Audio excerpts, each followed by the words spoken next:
Hello, everybody.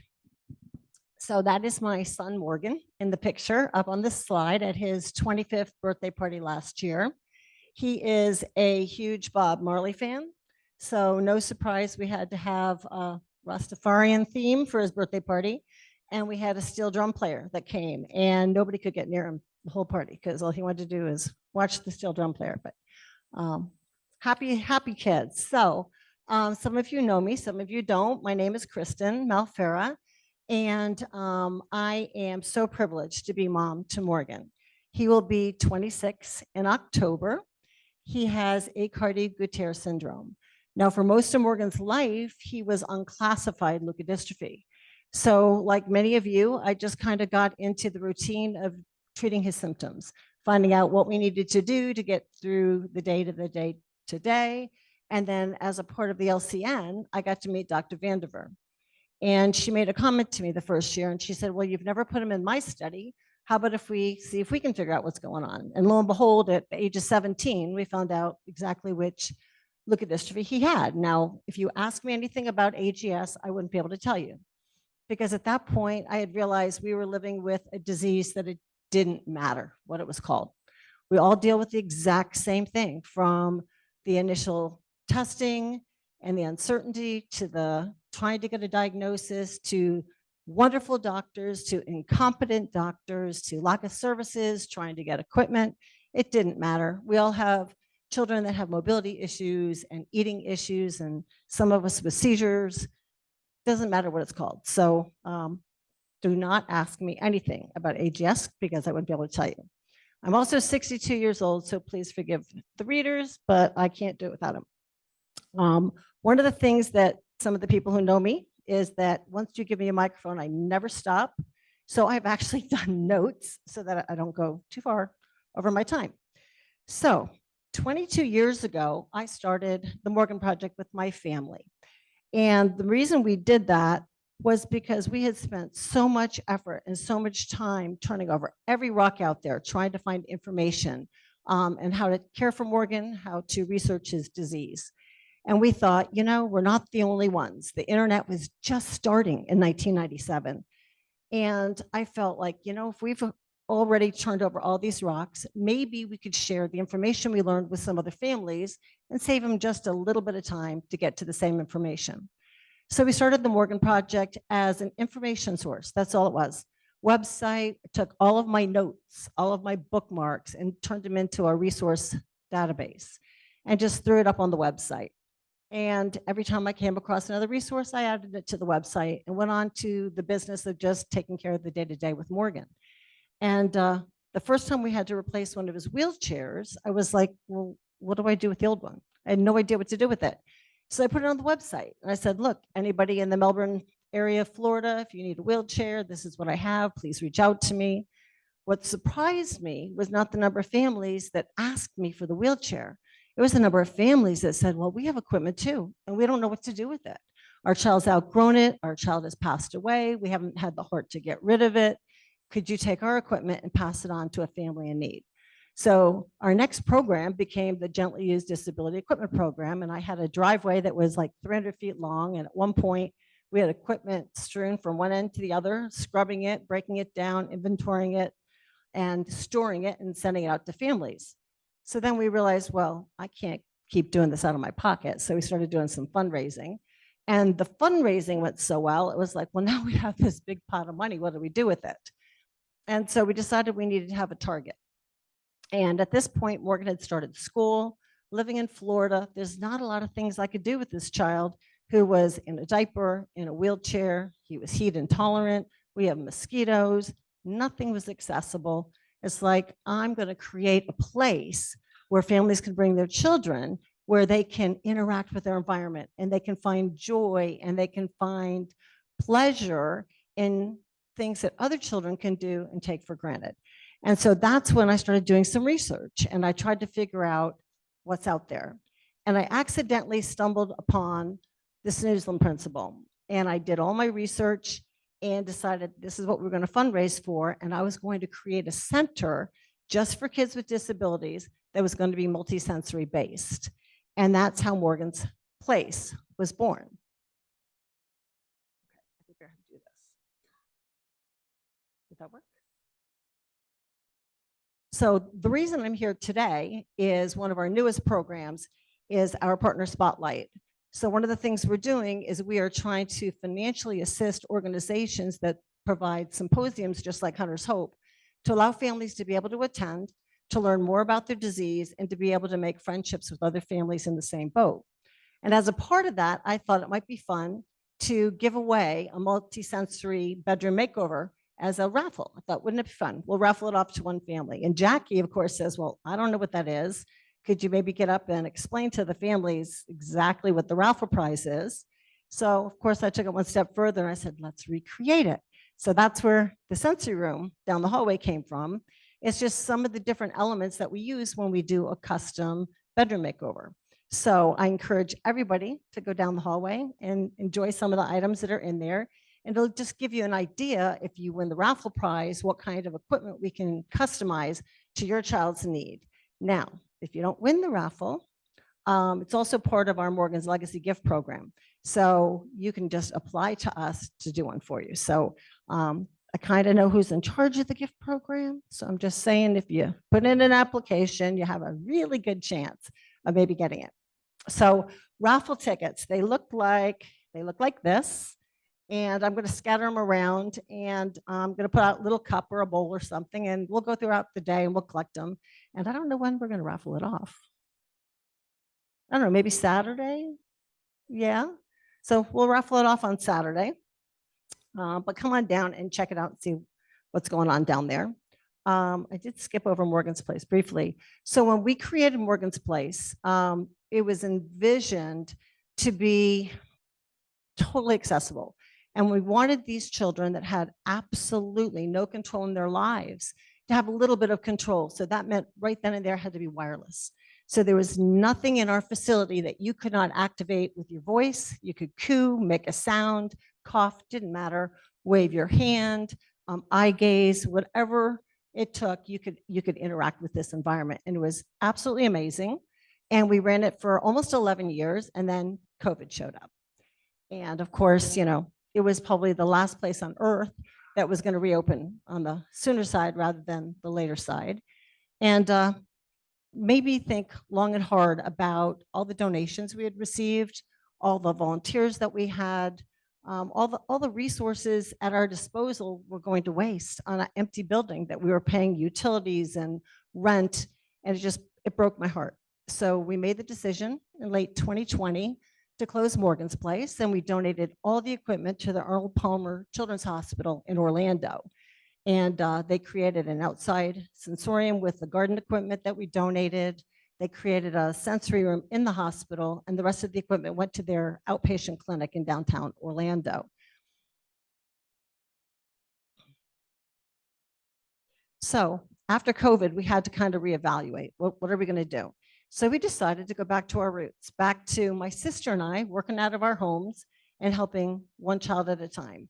So we reimagined all of our programs. So the Partner Spotlight became a very important program because Hunter's Hope Symposium is so near and dear to my heart. It broke my heart to think that there could be a family that couldn't attend just because of finances. So that's where this program kind of came out of. And we did four different organizations this year that we've done this for, and it's probably been one of the most rewarding things we've ever done.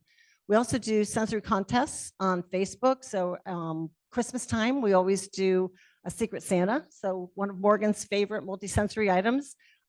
It's usually a themed contest. You have to write something silly, and don't tell anybody, but everybody always wins. So it doesn't matter if you enter our contests and it says only 10 people, everybody wins on our contests. We also sponsor sensory events in the community. So other organizations that serve the same target group, they can apply to us for financial assistance, and we'll help underwrite some of the sensory events that they do in the community. Our Traditions of Childhood program was something we did at Morgan's Place. Things like a Valentine's Day party or a countdown to noon or Secret Santa and our Sensory Santa pictures and the Easter egg hunt, all the traditions of childhood that we all had growing up that just weren't appropriate for our kids. I know my son couldn't stand in line at the mall to have a picture taken with Santa or go to the community Easter egg hunt. So we did all these things at Morgan's Place. So now we do it with partners in the community that serve the same target group, so it lives on. And of course, our Morgan's Legacy Gift, where families can apply to us for anything that enhances your quality of life, up to a $5,000 maximum through the Morgan's Legacy Gift. And it's not up to me to decide what's going to enhance your quality of life. That's up to you. So each application is based on its own merits. And one of the things we do, of course, is the sensory bedroom makeover. So I thought what I might do is just give you a brief background on where this all came from. So if you don't mind, I'm going to kind of explain a little bit of it to you. So Snoozling, I know it's a really funny looking word, and it's actually a combination of words that was coined by a couple of Dutch therapists back in the 1970s. And what they were trying to do was use things in nature to evoke some kind of a response from their patients. And what they did was observe the fact that if whatever activity they were doing stimulated one or more of their senses, it seemed to evoke a better outcome with their patients. So over the years, there's been a lot of research into this whole multisensory protocol type thing. And the goal was always to increase enjoyment and the sensory experience for those with intellectual disabilities. And then they coined this term, Snoozling, from the word snufflin, which is to snuffle, and doozlin to doze. So basically, you can either calm somebody down or you can stimulate them. So the Snoozling philosophy was pretty revolutionary at the time. And it's now a globally applied intervention everywhere but in North America, I found. Currently, there's more than 1,500 Snoozling rooms in Germany alone. Almost every elementary school has a Snoozling room. And Snoozling rooms are even in the airport at the King Khalid Airport in Saudi Arabia, the Bristol Airport in the UK, and the Dublin Airport in Ireland. And there's an ongoing effort in Italy to bring Snoozling to primary schools across the country. In North America, it's Canada that embraced the Snoozling concept. And this fall, the North Shore Disability Resource Center is launching a mobile sensory room that will be the first of its kind.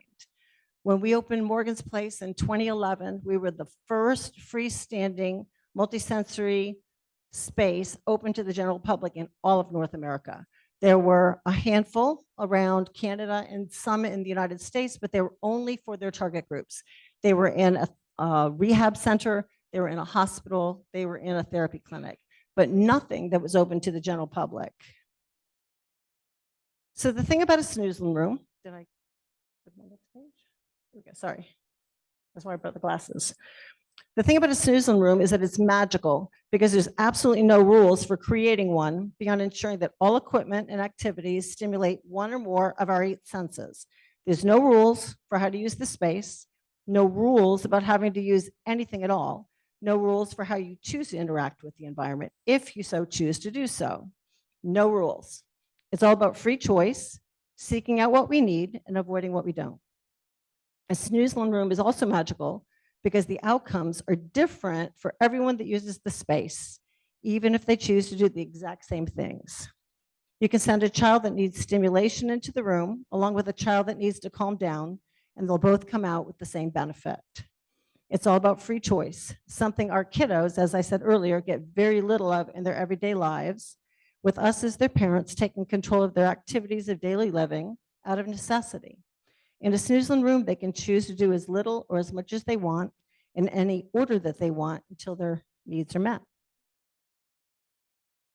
The good news is there are numerous studies that have taken place since our Dutch therapists stumbled upon this multisensory stimulation concept in the 70s that have proven that their anecdotal evidence was spot on. You don't have to have a developmental disorder to benefit from a Snoozling room either. Snoozling has been proven to be extremely beneficial to veterans, as well as patients with Alzheimer's, who will then often interact with their family members and caregivers while in the sensory space. It's also proven effective during childbirth as a relaxation technique. Wish that had been around for me. The Cleveland Clinic, Norfolk General, Mercy Children's Hospital, Sacred Heart, and many other hospitals across the globe use Snoozling rooms to alleviate pain and for their surgical staff to relax between stressful surgeries. We use our senses every day, and multisensory stimulation occurs whether we are aware of it or not. You smell roses? You smell roses. Is that a happy feeling? Usually you smell roses and you're pretty sure something nice is coming up, right? You smell the trash and immediately you do not want to go around that corner, right? Because it means it's probably something not so good. So our senses can oftentimes be a precursor to what we're going to find.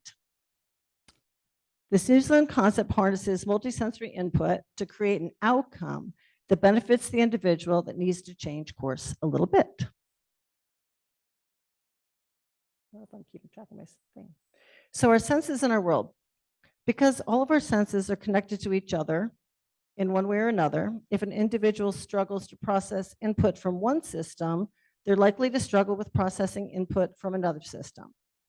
Multisensory processing allows us to take in and make sense of many different kinds of sensations coming into the brain through different sensory pathways at the same time. Anytime we're processing sensory information simultaneously, we're creating new neural pathways in the brain, which in turn can potentially help us improve cognitive processes and help us in coordinating body movements. So many of us know about the 5 senses that we all grew up, knowing about sight, sound, smell, taste, and touch, but there's actually 3 others that are very important when it comes to the multisensory environment. We have 3 hidden senses: vestibular, which is movement and balance; proprioception, which is your positional awareness; and interoception, which is the physiological perception. So to give you an example, in case you don't know what these are, many of you might, vestibular is your inner ear. So it's your sense of balance and movement. So dancing, bouncing, swinging, skating, that type of thing is considered vestibular. Proprioception, a good example of that is to close your eyes and touch your nose. Balance on one leg, know if you're walking on soft grass or hard surface without even looking. And an example of interoception is that it helps you understand what is going on inside your body. If you're hungry, if you're ticklish, need to use the bathroom, or if you're hot or cold. So the elements of a good Snoozling room, they need to be designed to deliver stimuli to various senses at the same time through color, music, scents, lighting effects, tactile stimulation, movement, vibration, mirrors, balance, comfortable seating, and a wide variety of interesting activities.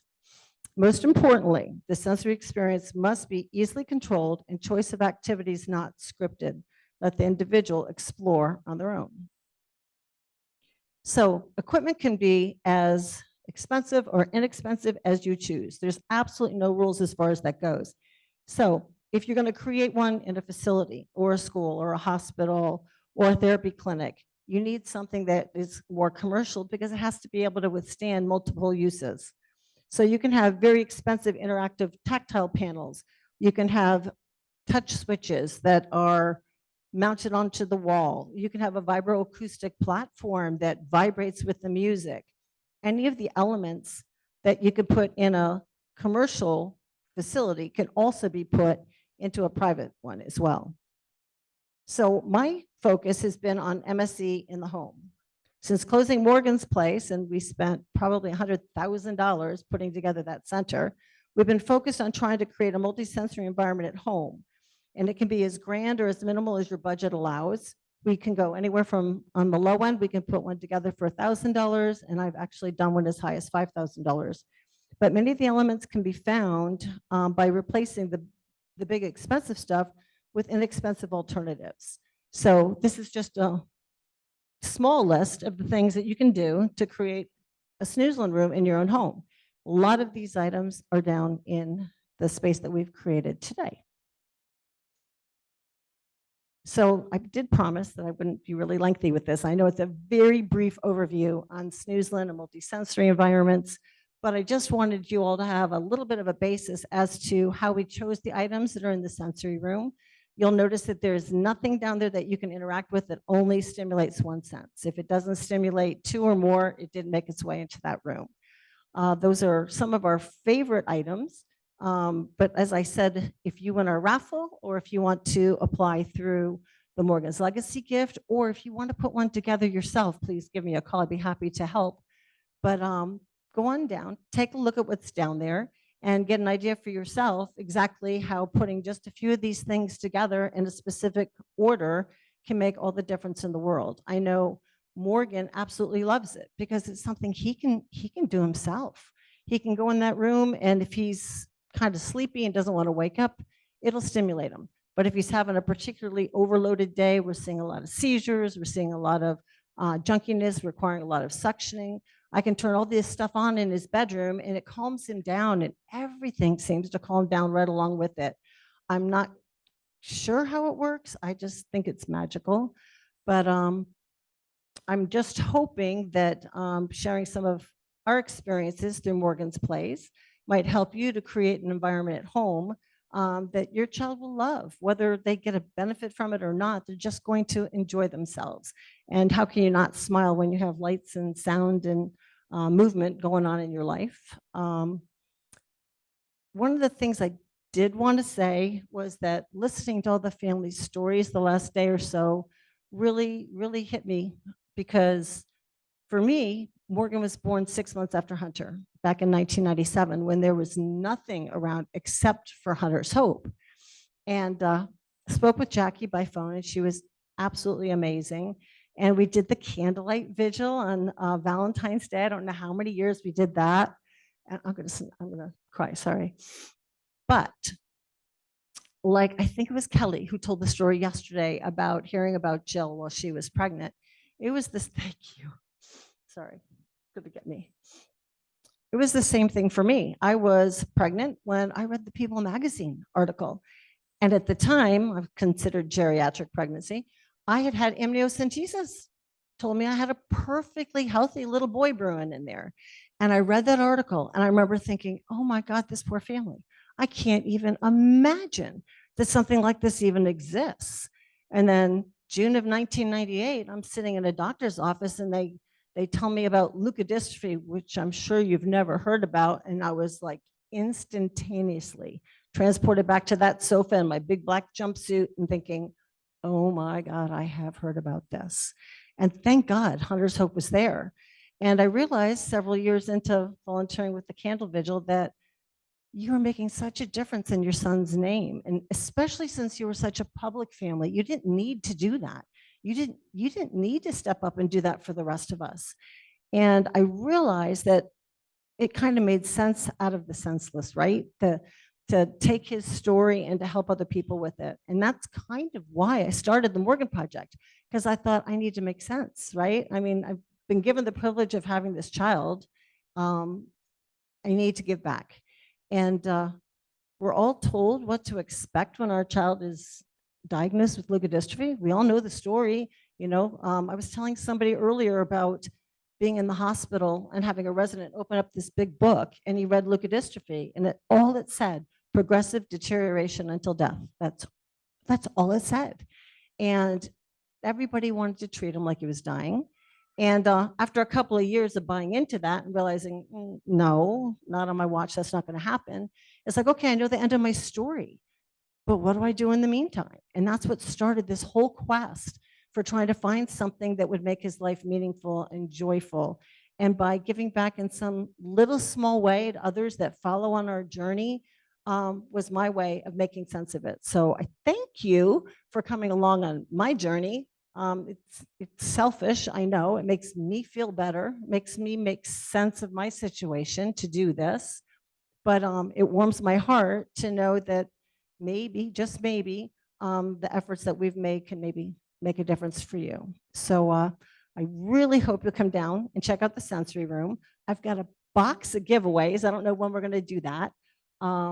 I've got, light up shoelaces for everybody. Make sure you get those for the walk this weekend. We all have to light up our shoes, right, for the walk. Of course, it's sensory. But we're going to be raffling off some sensory goodies, and please make sure you fill out a raffle ticket and try to win a makeover of your own. And more than anything, if you know another family, I don't care if their diagnosis is leukodystrophy. The M.O.R.G.A.N Project is non-disease specific on purpose because it just doesn't matter. We're all dealing with the same thing. If you know another family that might be able to benefit, please direct them to us. have them call me directly. My cell phone number is everywhere, and I'd be happy to help in any small way that I can. Thank you.